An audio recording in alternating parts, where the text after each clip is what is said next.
Hi guys! Ngayon ay March 4, 2026. Ngayon ay Wednesday, 8:55 p.m.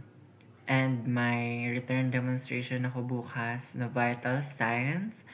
And yung Vital Science, 20 pages siya.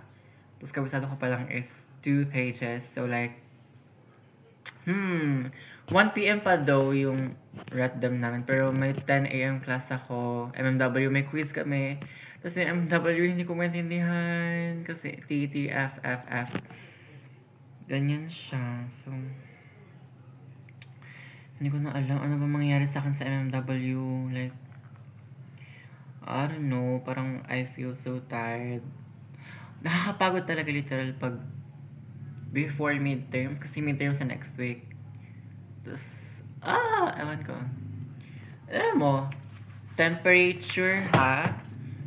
Temperature, ilang procedures to lahat? 41. Hindi ba pwede anak ng death siya? I don't know guys.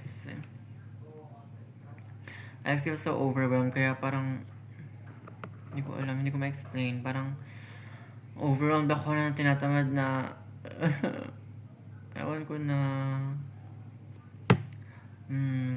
So, ayan, 8:56 na. Kailangan ko na mag-start.